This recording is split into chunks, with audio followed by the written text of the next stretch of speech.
Sentire Media. Hello, you. You're listening to A History of Italy.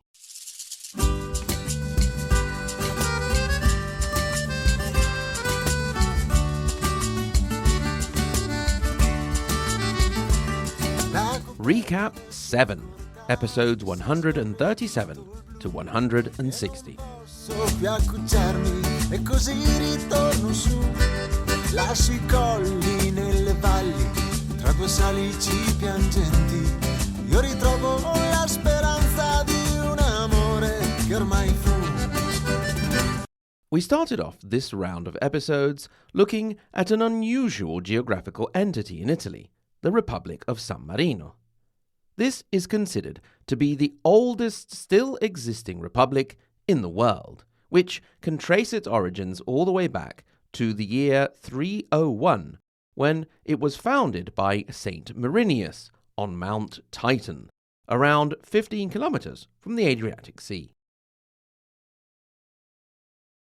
Saint Marinus came to Italy from Dalmatia and then fled to the mountains to escape persecution for his Christian faith and for preaching the gospel.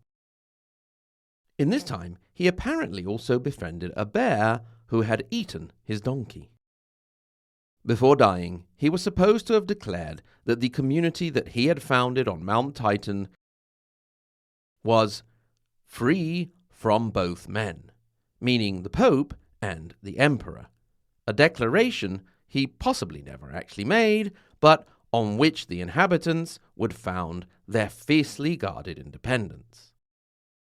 The settlement remained a religious one until about the 9th century, when we have the first mention of a castle. It is around this time that San Marino won its first legal battle for its juridical identity. Indeed, to solve a dispute between San Marino and the Bishop of Rimini over the property of lands, a judge was called in and decided in favor of the Republic. It is after this period that more civil buildings and walls were built and lands were expanded. During the communal period, San Marino also started to elect consuls, along with legislative bodies made up of the most important families. When the clashes between Guelphs and Ghibellines raged in Italy between the early 13th and early 15th centuries, at the time of Frederick II, in the mid-13th, San Marino was Ghibelline, so with the emperor, and was even hit with an anathema from the Pope. You will remember that's not some kind of nasty disease, it just means that they could not practice any religious functions in the Republic. These same centuries saw the Republic pull off a delicate balancing act between greedy neighbours, namely the Papal States, the Montefeltro of Urbino, and the hated Malatesta of Rimini. The latter were seen as the arch enemies of San Marino, while the Montefeltro were generally friendly. Pope Nicholas V also tried to subjugate San Marino, sending a legate in 1291, and once again the issue was resolved with a juridical decision in favor of the Republic. This happened again soon under Pope Boniface VIII. Things were not always solved with legal proceedings. Indeed, in 1463, San Marino participated in an anti-Malatesta league with Pope Pius II. This coalition won, and the Malatesta were reduced to only Rimini. However, when the Pope wanted to take also Rimini, the idea of being surrounded on all sides by the Papal States made San Marino switch sides and help the Malatesta see off the Papal siege. Finally, 1491 saw the status of the Republic and its independence recognized by all of its neighbors. It remains an independent country to this day, having been subjugated briefly in 1403 by Cesare Borgia, and in the 1730s by the Papal States, and in 1944 by the Nazis. After our little trip to San Marino, we started off once again on our circuit of Italy, starting with Sardinia and Sicily. In Sardinia, the last independent judicate had fallen at the beginning of the 1400s to the Aragonese, and so the century was one of consolidation, putting down rebellions and administrative and political development. The Spanish monarchs would rule the island using a viceroy, which the local nobility went along with, exhausted from almost a century of the conquest, economic crisis, and the Great Plague of 1348, and general depopulation. There was a delicate balance between the Sardinian nobility, the new Aragonese nobility, and the cities with their thirst for independence, such as Cagliari or Alghero, for example. These were left to govern themselves, more or less, as long as they behaved and didn't kick out the royal delegate assigned to them. There were only 3 feudal lords who had the right to convene outside of a parliament. These were the Marquis of Oristano and the Counts of Quira and Oliva. As far as the great feudal families were concerned, there were actually 3 overriding powers: the Cubello and Carroz families, who were both related to the Centelles, a situation which kept any factional rivalry from breaking out into open conflict, helped also by the presence of the royal viceroy. This balance lasted until 1470, when a succession crisis pushed the pile of cards over, and ensuing wars would see the Aragonese crown take more direct control over the island of Sardinia and then guide it out of the Middle Ages. That brought us to the other of the 2 major Italian islands, Sicily. Here, things were different from Sardinia, since the island had been a direct possession of the Crown of Aragon since the uprising of the Vespers in the late 13th century, although it had been ruled by a viceroy, usually a son of the Spanish monarch. The influence of this royal representative had always been kept in check by the great power of the local barons, who also managed to keep the growing middle class of merchants, bankers, lawyers, and notaries out of the halls of power. This changed a little under the reign of King Alphonse V of Aragon, the Magnanimous, who left more room for manoeuvre for the middle classes. But it was still the barons, through the parliament, who could decide whether or not the king would be allowed the donatives when the time came. So a complicated balance was reached between the king and viceroy, the barons, and the middle classes, which would at times tip one way or the other. On an economic level, Sicily and Sardinia benefited from being along the trade route from Spain through the Balears and to the Italian islands, and then to the mainland, and Sicily continued its role as the grain basket of Italy. Increasing threats from North African and Turkish pirates was one of the elements that led to increasing religious fervor and a desire for a crusade, with the nasty side effect of the massacre of 360 Jewish men, women, and children in Modica in 1474. Speaking of the Aragonese, it was in 1443 that they managed to get their hands also on the Kingdom of Naples, since Queen Joanna II of Naples had first nominated Alphonse of Aragon as her heir, then changed her mind.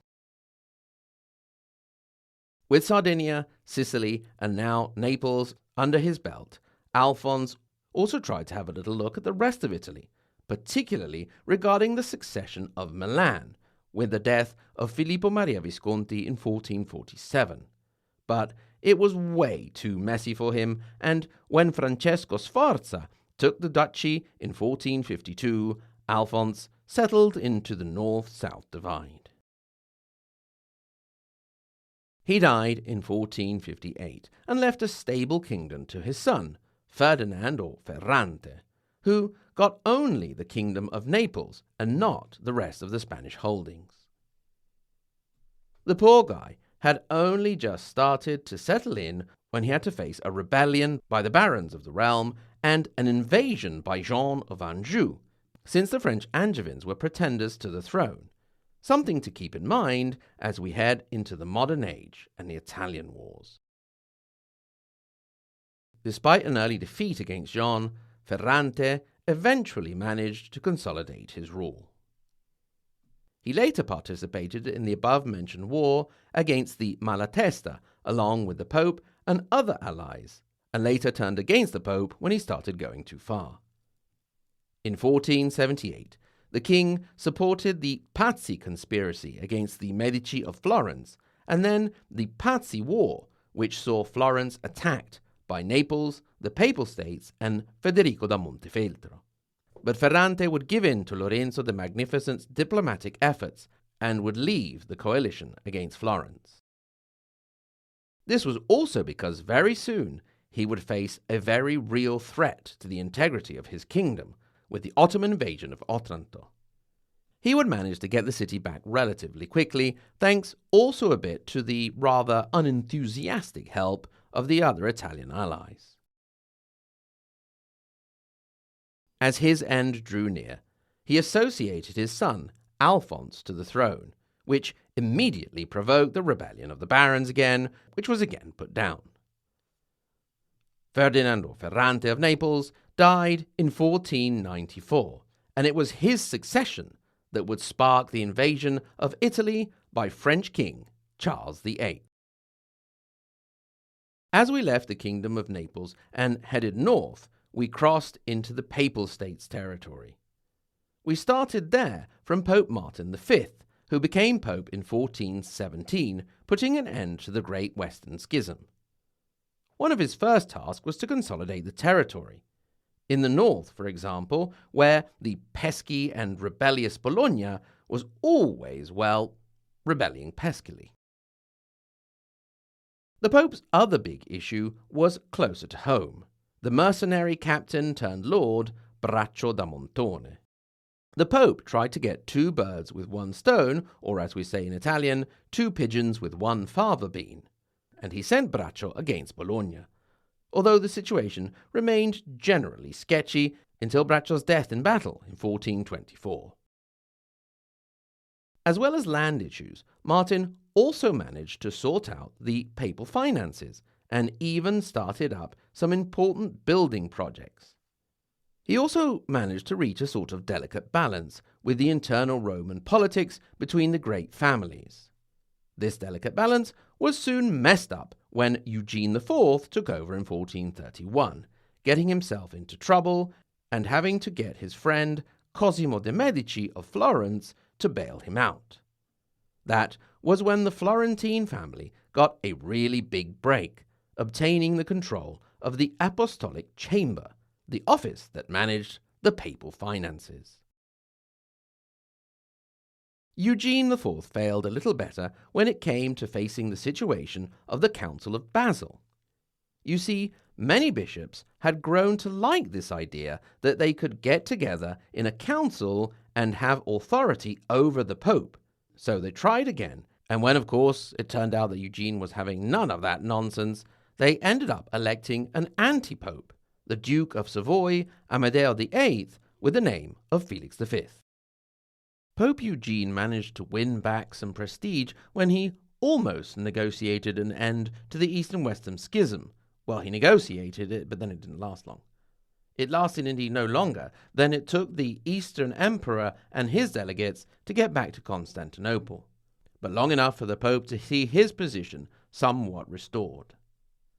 Anti-Pope Felix V would eventually back down gracefully, having gotten quite a few advantages out of the whole situation. When Eugene IV died in 1447, the same year as Filippo Maria Visconti of Milan, he was followed by the relatively peaceful Nicholas V, who steered the boat up to 1455, when a certain Alfonso Borgia, which in Italian became Borgia, took over, really hitting the accelerator on the whole practice of papal nepotism. Interestingly for our future story, he also made one of his nephews cardinal in 1456, and then vice-chancellor, a position of great influence and power. The nephew in question, now eligible to become pope, was Roderigo Borgia. Pius II, from 1458 to 1464, was the one under whom the precious and controversial papal alum mines were discovered, and he also tried to launch another crusade which fell flat just as it was about to leave due to his death. His successor, Paul II, was the one who got involved in the whole Rimini issue against the Malatesta, in which a coalition sided with the Pope to defeat the House of Rimini, but then turned against the Pope when he wanted to go too far. The next Pope was a biggie, Sixtus IV, he of the growing clash with the Medici of Florence and supporter of the Pazzi conspiracy. We then ended our visit with the popes, with Innocent VIII, who died in 1492, and was succeeded by Rodrigo Borgia, Pope Alexander VI. Moving north from the Papal States took us into Tuscany, where we started off by taking a look at the Cryptosignoria, the shadow lordship of Cosimo de' Medici, as he consolidated the family's banking business and hold on power without actually taking office, but through financial means and influencing the Signoria, the government of the city-state of Florence. He was also helped by his marriage to Contessina of the important Bardi banking family. He faced the opposition of the noble Albizzi, who managed to get him exile after attempting to poison him while in prison. When he came back, it was for good, and the Medici power was not questioned again until Cosimo's death in 1464. Meanwhile, he skillfully opposed the constant threat of Milan until his friend Francesco Sforza became duke in 1452, and he got close to the Pope, gaining control of the papal finances. He was among the first of the family to really invest in art and architecture, helping to kick off the awakening Renaissance and promoting artists such as Donatello and funding the construction of the dome of the Duomo of Florence. Cosimo had two sons, Giovanni and Piero, but Giovanni died early on, and the sickly and bookish Piero took over the family and Florence after Cosimo's death. Cosimo, knowing that his son may not have lasted long, spent a lot of time grooming his grandson for power, Lorenzo. Nevertheless, Piero did a decent job managing the situation from 1464 to 1469. It was in that year that Lorenzo, who would be known as the Magnificent, took over the family, assisted by his brother Giuliano. Although Lorenzo would have preferred to write poetry and talk of philosophy with his friends in the countryside, he took on the role with a sense of duty. Another great interest of his was his lover, Lucrezia Donati, an interest he pursued all the way up to his marriage to a Roman noblewoman, Clarice Orsini, and possibly also afterwards. So Lorenzo settled into the seat of power, being a good armchair general, running things from his desk with shrewd politics, able diplomacy, while all the time running the family bank. He eventually managed to reach a delicate balance between the main Italian powers at the time, Florence, Venice, Milan, the Papal States, and the Kingdom of Naples, but not before he had a serious run-in with Pope Sixtus IV. Moves and counter-moves, stepping on toes, and financial trip-ups would eventually lead to Pope Sixtus supporting his nephew Girolamo Riario and the Pazzi banking family of Florence in an attempt on the lives of Lorenzo and his brother Giuliano. Giuliano was indeed killed, but Lorenzo managed to escape. War between Florence on one side and the Pope, Naples, and Urbino on the other ensued, but Lorenzo managed to pull off a diplomatic masterpiece, peeling Naples away from the coalition and leaving the Pope high and dry. The Ottoman conquest of Otranto in the Kingdom of Naples sealed the deal for the end of the war. Lorenzo spent his twilight years consolidating the Italian balance of power,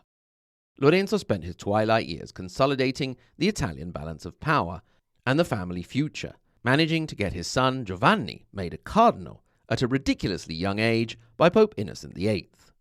Both Lorenzo and the Pope died in 1492. Our next stop was up towards the northwest from Tuscany to the Genoa in the century of Christopher Columbus, or better, Cristoforo Colombo. The Superba, or the proud maritime republic, was navigating in difficult waters due to the increasing influence of the Turks in the eastern Mediterranean, and was looking more towards the Atlantic routes, up past Portugal and Spain to England. What's more, the Republic had not been fully independent now for quite a while, falling alternatively under the influence of the Duchy of Milan and the Kingdom of France. We mentioned that Genoa was looking elsewhere, but it was not so much the initiative of the Republic, but of Genoese individuals. We spoke of the contribution of Giovanni Longo in the defense of Constantinople, and the exploration of Africa, as well, of course, as old Christopher and his discovery of the continent over there. We also took the time to follow the trials and tribulations of his mortal remains in the centuries after his death. Continuing on our tour, we visited with the Savoy up in Piedmont. There, after a fortunate series of counts and then dukes, the dynasty went through a bit of a decline, falling increasingly under the influence of the French crown. We took an interesting look, or at least I thought it was interesting, at the story of the Holy Shroud, which may or may not have been a hoax from the Middle Ages rather than the sheet that held the body of Christ after his crucifixion. One of the potential hoaxsters being Leonardo da Vinci himself. Afterwards, it was back to one of the big five, Milan. We headed back to 1447 in time to mourn the Duke Filippo Maria Visconti, the last of the Visconti line. After a 5-year succession crisis in which the prominent citizens of Milan declared the Repubblica Ambrosiana, Francesco Sforza, mercenary captain and husband of the dead duke's daughter, Bianca Maria, took over as duke in 1452. 2 years later, the 5 major powers reached a balance with the Peace of Lodi, and from then on things would switch from 2 versus 3 or 3 versus 2, but no major wars broke out, albeit with some battles until almost the end of the century. Francesco Sforza was succeeded in 1466 by his son, Galeazzo Maria, who almost got kidnapped in Savoy on his way back to claim his throne. After setting up a lavish and extravagant court, unless those two words mean the same thing, then pick one, he continued to try and prove his worth in battle, but never managed, also because his allies went out of their way to make sure the erratic and impulsive duke went nowhere near a battlefield. For example, in 1467, when there was a campaign against Bartolomeo Colleoni, Piero de' Medici called Galeazzo Maria to Florence just in time for him to miss the Battle of Riccardina. Galeazzo Maria continued annoying people with his highly unpopular court and politics, and even ousted his own mum, Bianca Maria, until he was finally assassinated in 1476. His son, Gian Galeazzo, was placed under a regency government headed by his mother, until she was ousted by the boy's uncle, Ludovico Sforza, known, due to his very dark complexion and hair, as Il Moro, the Moor. When his nephew in the end died, it would be Il Moro to take over as duke, and one of those who would take most of the blame for the chaos which was about to rain down on the Italian peninsula. Our next stop took us to the relatively new location on our travels, Trentino. We did a very general overview of the area of Trentino, one of the northern regions of Italy, and saw its transformation in the early 11th century into a semi-independent principality run by a bishop prince, whose influence and power would wax and wane, I never remember which of those two means get bigger or get smaller, according to their own skills and the surrounding political situation. In particular, we spoke a little bit about Bishop Counts Federico Vanga and George of Liechtenstein before mentioning the period in which southern Trentino was dominated by Venice. Which brings us round, once again, to the most serene republic. The 15th century would be a century of growing splendor as the city expanded and modernized, and the government consolidated its system of checks and balances, with the merchant oligarchy exercising power through the institution of the Maggior Consiglio. However, there were challenges.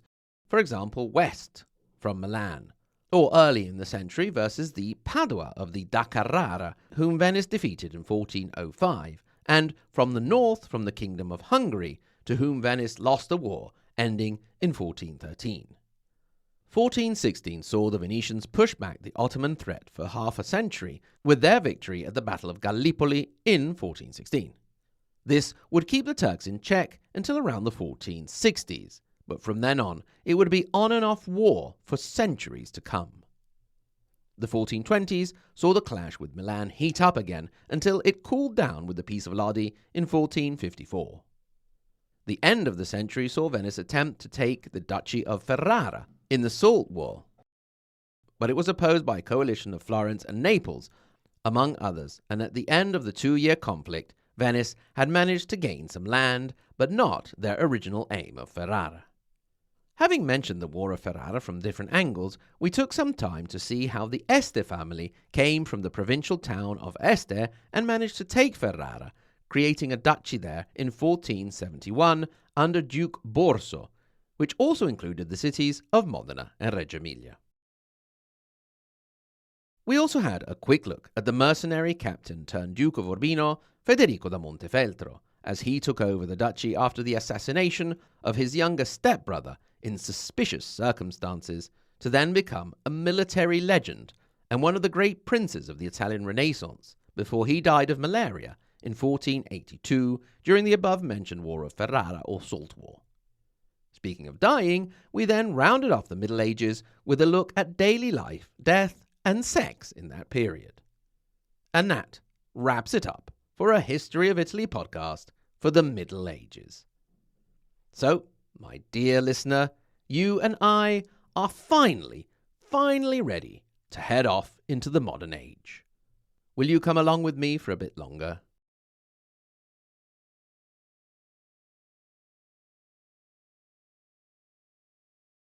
Thank you very much for listening, and thank you for your patience in the erratic schedule in this period. We're almost there with the house reconstruction. Remember, if you're so inclined, you can get in touch. hello@ahistoryofitaly.com. At the same URL, you can click through to our support page and become a patron on Patreon and have access to extra content as well as ad-free episodes.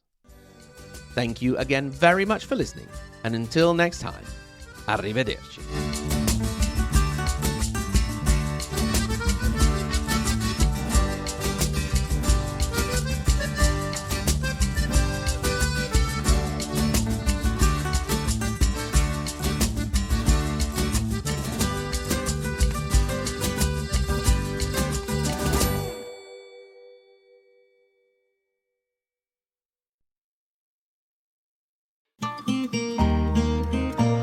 Sentire Media. Hey, podcast producers and show hosts. Do you want to join a podcast network that celebrates all things Italian? At Sentire Media, we understand the allure of Italy and its unique culture. Our devoted team of hosts and producers are all driven by their shared passion for Italy. And we work tirelessly to create the best lifestyle podcasts and content that will whisk you away to the very heart of Italy. With us, you can savor the mouth-watering flavors, get lost in the stories from the past, break down the cultural barriers, and truly immerse yourself in the vibrant traditions of this intoxicating country. If you have a great podcast idea or are already in production and would like to join Sentire Media, head over to sentiremedia.com, that's SENTIRE media.com, and find out how to submit your show.